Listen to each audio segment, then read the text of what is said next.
We have finally made it to the conclusion of the Brotherhood miniseries. A lot of adventures and important moments have led up to this episode, so let's see what it has in store. The episode starts out by returning us to the battle between the four guys and the snake demon. Noctis charges at the monster, but is met with a flurry of swords and jumps back. Meanwhile, Prompto, Gladio, and Ignis battle Magitech soldiers on the ground. The snake flies into a rage and even starts killing the soldiers, which honestly isn't that surprising since they move in the same manner as C-3PO. Gladio and Ignis advise Noctis to retreat, but the prince is determined to take on the monster. As he charges, we cut to a flashback. Young Noctis is riding home one night after a full day. He recalls the fun he had, and his handler mentions how it would have been nice if his father would have been able to come. Noctis dismisses her, saying his father doesn't care about him enough to come along. Then a car explodes.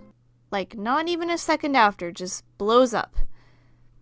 So that causes some concern. The cars come to a halt to encounter none other than the snake demon. A few guards charge after the monster, only to be sliced into pieces, and so Noctis and his handler flee from the scene. They're unable to escape though, and the snake stabs the handler in the back, returning us to the scene from the first episode with Noctis lying in blood. It seems like the young prince's time is up, but King Regis runs in with his men to save the day. He orders the soldiers to look for survivors while he takes on the snake demon. After a grueling effort, Regis is able to overpower the monster and sends her tumbling down the mountainside. He then dashes over to find Noctis laying on the ground, fearing for the prince's life as he calls out to him. We cut back to the present, and Noctis is still struggling against the snake. The guys try to convince him to retreat, but Noct charges in anyway and ends up getting knocked into the sea. As he sinks to the bottom, he has a flashback of his father calling out his name. This motivates him to get back up and take on the demon. Now harnessing the power of the kings, or whatever his blue sparkle magic is called, the rest of the guys join in the fight, and they do some really cool team attacks. Finally, Noctis beheads the snake, and it crashes to the ground in defeat.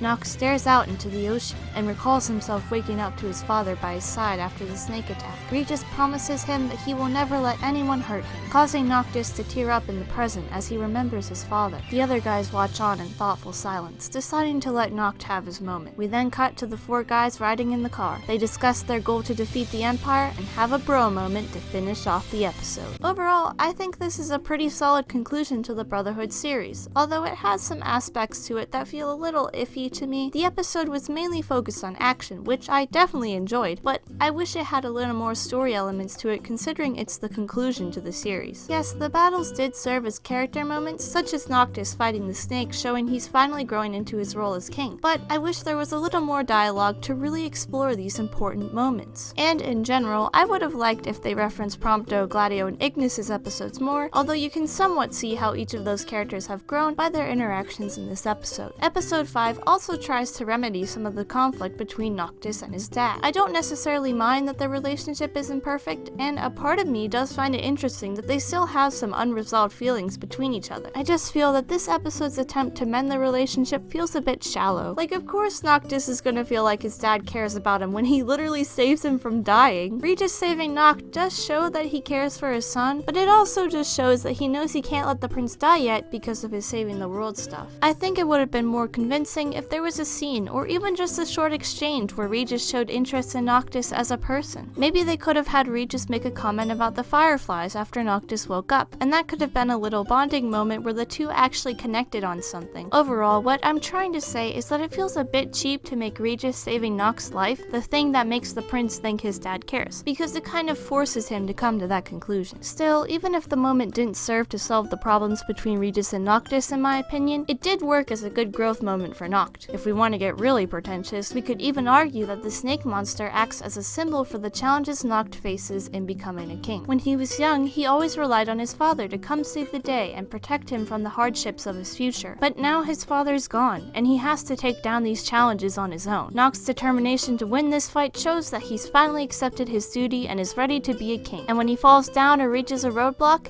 his friends and family are there to help him get back up. Yeah, going out on a power of friendship message is a very cheesy and anime thing to do, but I still think it's a valuable lesson to learn, especially for Noctis. Episode 5 really nailed the action, art, and story, despite my nitpicks, and I think it's a great note for the miniseries to go out on. And even though I did get lost in a lot of rants throughout this review series, I definitely enjoyed Brotherhood, and I think it served a lot to the Final Fantasy XV story. storyline. Doing a short spin-off is often used as a cash grab by studios, so I'm glad the Final Fantasy XV team decided to put in their best effort and really draw us into the characters of our 4 guys. Thank you all for watching. I hope you liked this little review series. If you haven't seen my reviews of the other Brotherhood episodes yet, you probably shouldn't have started on this video, but anyway, go check them out. Make sure to subscribe for more reviews and gaming content. Leave a like before you go, and I'll see you all next time. Bye!